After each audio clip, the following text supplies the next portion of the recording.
आप सभी विश्वासियों को जैसु। आज का सुसमाचार सन्मति के अध्याय 1 वाक्यांश 1 से 16, 18 से 23 से लिया गया है।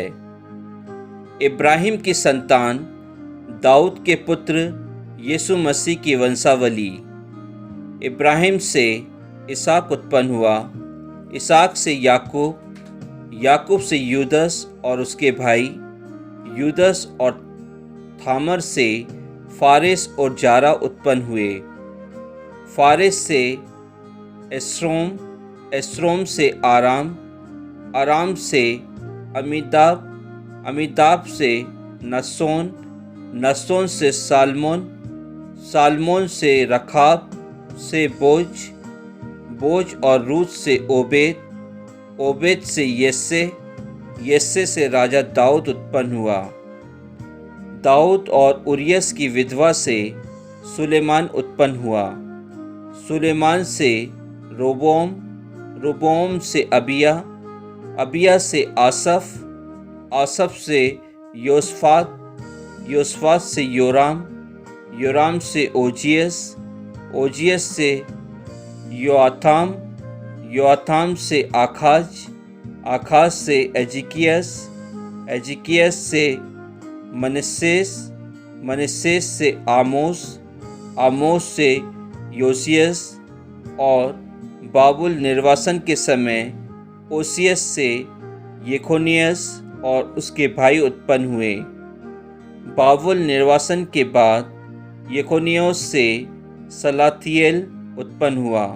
सलाथियल से जोरोबबेल, जोरोबबेल से अबयूद, अबयूद से एलियाकिम, एलियाकिम से आजोर, आजोर से सादोक, सादोक से आखिम, आखिम से एलियूद, एलियूद से एलियाजर, एलियाजर से मत्तान, मत्तान से याकूब, याकूब से मरियम का पति यूसुफ और मरियम से यीशु उत्पन्न हुए जो मसीह कहलाते हैं। यीशु मसीह का जन्म इस प्रकार हुआ। उनकी माता मरियम की मंगनी यूसुफ से हुई थी, परंतु ऐसा हुआ कि उनके एक साथ रहने से पहले ही मरियम पवित्र आत्मा से गर्भवती हो गई। उसका पति यूसुफ चुपके से उसका परित्याग करने की सोच रहा था, क्योंकि वह धर्मी था और मरियम को बदनाम नहीं करना चाहता था। वह इस पर विचार कर ही रहा था कि उसे स्वप्न में प्रभु का दूत यह कहते दिखाई दिया, यूसुफ दाऊद की संतान अपनी पत्नी मरियम को अपने यहाँ लाने में नहीं डरें, क्योंकि उसने जो गर्भ है वह पवित्र आत्मा से है। वे पुत्र प्रसव करेगी और आप उसका नाम यीशु रखेंगे, क्योंकि वे अपने लोगों को उनके पापों से मुक्त करेगा। यह सब इसलिए हुआ कि नबी के मुख से प्रभु ने जो कहा था वह पूरा हो जाए। देखो, एक कुंवारी गर्भवती होगी और पुत्र प्रसव करेगी और उसका नाम इमानुएल रखा जाएगा, जिसका अर्थ है ईश्वर हमारे साथ। प्रभु का वचन है। ईश्वर को धन्यवाद। क्या मैं और आप उतने ही खुश हैं माता मरियम के जन्मदिन पर जितना कि जोखिम और अन्ना थे? क्रिस्त में प्यारे भाई और बहनों, आज पवित्र कैथोलिक कलीसिया धन्य कुमारी मरियम का जन्मोत्सव मना रही है। ईश्वर हमारे साथ है। ईश्वर ने मरियम को अपने पुत्र की माँ बनने के लिए चुना। क्रिस्त में प्यारे भाई और बहनों, आज का दिन हम सभी के लिए आनंद और उल्लास का है। आज हम अपनी माँ, जो हमारे प्रभु यीशु क्रिस्त ने हम सभी के लिए दिया है, उनका जन्मदिन का पर्व मना रहे हैं। कैथोलिक कलीसिया में हम सिर्फ 3 लोगों का जन्मदिन का पर्व मनाते हैं, माता मरियम, प्रभु यीशु ख्रिस्त और जॉन बपतिस्ता। बाकी जितने भी संतों का हम मृत्यु का दिन मनाते हैं, लेकिन ये 3 व्यक्ति ऐसे हैं जो पिता परमेश्वर की इच्छा के अनुरूप उन्होंने कार्य किया। संत जॉन बपतिस्ता प्रभु यीशु ख्रिस्त के आगमन के बारे में लोगों को बताने के लिए संसार में आए थे। माता मरियम प्रभु यीशु ख्रिस्त को हम सभी के लिए जन्म देने के लिए इस संसार में पैदा हुई थी। हम सभी जानते हैं और हमें मालूम है कि संत योकीम और अन्ना धर्मी लोग थे और पिता परमेश्वर ने उनकी धार्मिकता को देते हुए उनके जीवन में एक उपहार दिया, और वह उपहार उनके बुढ़ापे में माता मरियम का जन्म था। माता मरियम के जन्म से वह खुशी उन्हें प्राप्त हुई, क्योंकि वे उस दिन का इंतज़ार कर रहे थे जब वो सोचते थे कि हमें कब पिता परमेश्वर संतान देंगे। वही खुशी आज हम सभी को भी महसूस करना है, क्योंकि माता मरियम हमारे प्रभु की माँ थी, और वह प्रभु जो इस संसार में मनुष्य बनकर आए थे और हम सभी को पापमय जीवन से मुक्त करा के गए थे। क्रिस्त में प्यारे भाई और बहनों, आज मैं और आप इस खुशी के दिन में क्या माता मरियम को, जैसा कि हम किसी के जन्मदिन पर उपहार देते हैं, क्या हम माता मरियम के जन्मदिन पर उन्हें उपहार दे रहे हैं, या फिर हमने उपहार देने के बारे में सोचा है? हमें उपहार देना है, और यह सांसारिक उपहार के समान नहीं है, बल्कि यह उपहार है कि हम माता मरियम के पुत्र के अनुसार अपना जीवन व्यतीत करें, उनके नियमों और आज्ञाओं का पालन करें और एक अच्छा क्रिस्त जीवन व्यतीत करें। क्रिस्त में प्यारे भाई और बहनों, माता मरियम हमारे जीवन में, बल्कि इस संसार में जब आई तो उन्होंने इस संसार को 3 बातों से भर दिया। पहला, उन्होंने इस संसार के प्रभु को जन्म दिया, जिसे संसार नहीं समा सका। उन्होंने हमारे प्रभु को अपने गर्भ में समा लिया और उनका जन्म देकर मानव जाति को पाप के जीवन से मुक्त किया। यही माता मरियम हर परेशानियों में जिस प्रकार प्रभु यीशु ख्रिस्त के साथ थी, उन्होंने 30 वर्ष तक प्रभु यीशु ख्रिस्त को हम सभी के लिए संभाल के रखा, और उनके अंतिम समय में भी उन्होंने प्रभु यीशु ख्रिस्त से वो बातें निकलवाई कि प्रभु यीशु ख्रिस्त ने उनकी माँ को हम सभी की माँ के रूप में हमें प्रदान किया। माता मरियम हमें तीसरी बात यह देती हैं कि सिर्फ और सिर्फ माता मरियम ही एक ऐसी व्यक्ति थी जिन्होंने प्रभु यीशु ख्रिस्त के मरने और उसके बाद उनके शिष्यों को एक साथ रखा, उन्हें विचलित नहीं होने दिया, उन्हें ताकत, साहस, दृढ़ दिया, जिसके कारण सभी शिष्य एक साथ रहे।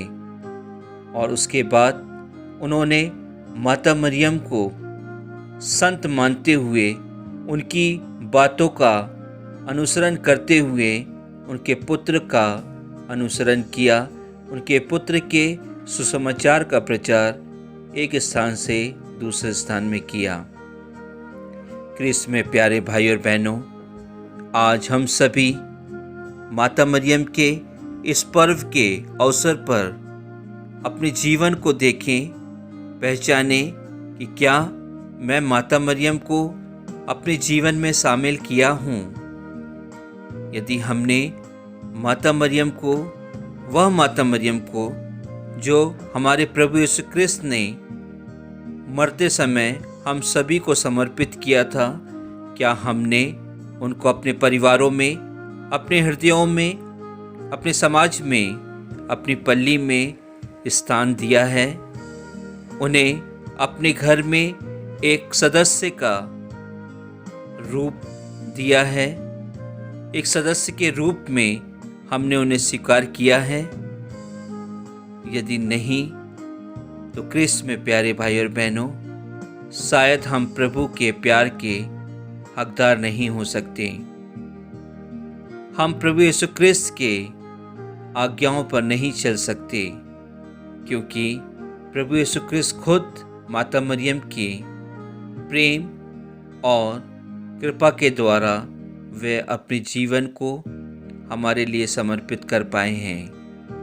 यदि हम माता मरियम को, वही माता मरियम को जिन्होंने स्वर्गदूत को कहा, मैं प्रभु की दासी हूँ और आपका कथन पूरा हो जाए, क्या हम प्रत्येक व्यक्ति जो अपने आप को धर्मी समझते हैं, जो अपने आप को अपने समाज में, अपनी पल्ली में ऊंचा बनाते हैं, क्या हम दूसरों को सेवा कार्य के लिए कहते हैं कि मैं तैयार हूँ आपकी सेवा करने के लिए? जैसा कि माता मरियम ने अपनी गर्भावस्था में रहते हुए अपनी कुटुंबनी की सेवा करने के लिए उनके पास पहुंच गई थी। क्या हम इसी प्रकार दूसरों की सेवा करने के लिए पहुंचते हैं, या फिर हम अवसर देखते हैं कि कोई दूसरा उनकी सेवा करे?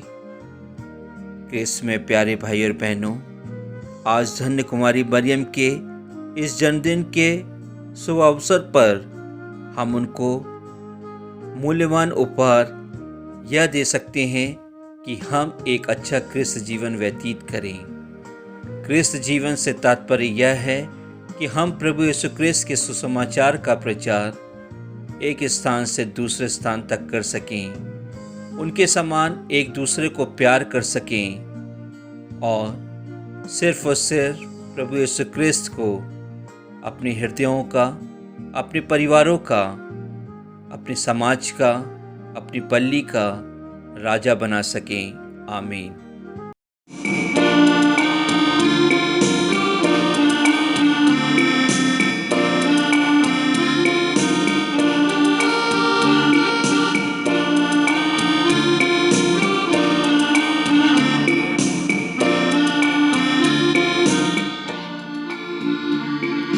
तेरी ममता की छाया में धन्य है संसार। तेरी ममता की छाया में धन्य है संसार।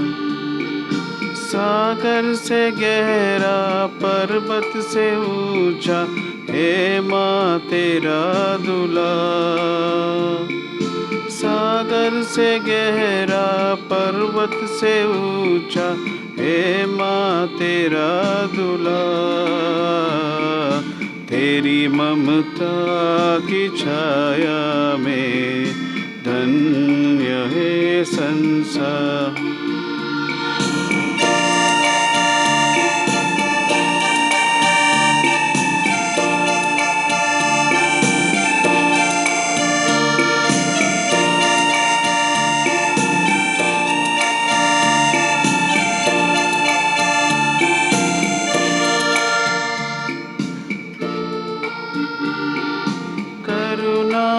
स्नेह की तू एक जलता दिया हो माँ।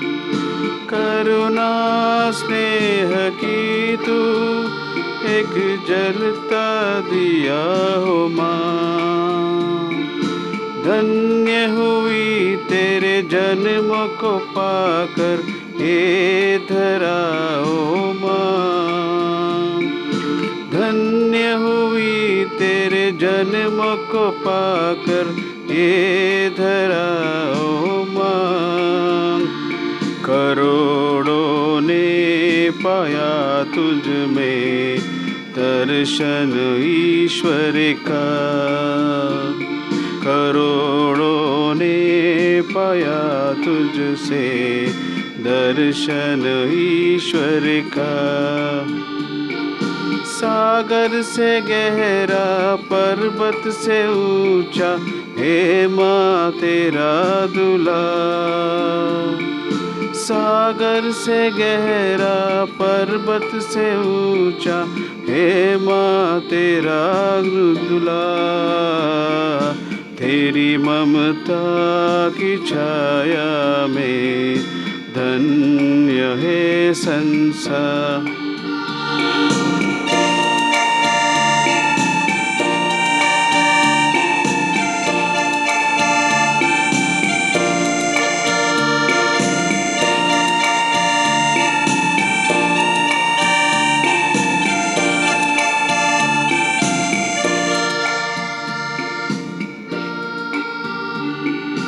पद के बेसहारे बच्चों को दुला दुला।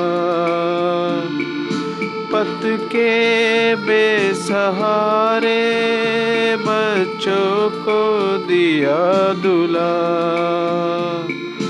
रोगी जिसका कोई नहीं उसे तूने दिया है प्यार। रोगी जिसका कोई नहीं उसे तूने दिया है प्यार। तेरी श्रद्धा और सेवा में दर्शन जीवन का। तेरी श्रद्धा और सेवा में दर्शन जीवन का। सागर से गहरा पर्वत से ऊंचा हे माँ तेरा दुला। सागर से गहरा पर्वत से ऊंचा हे माँ तेरा दुला। तेरी ममता की छाया में धन्य है संसार। तेरी ममता की छाया में धन्य है संसार। तेरी ममता की छाया में धन्य है संसार।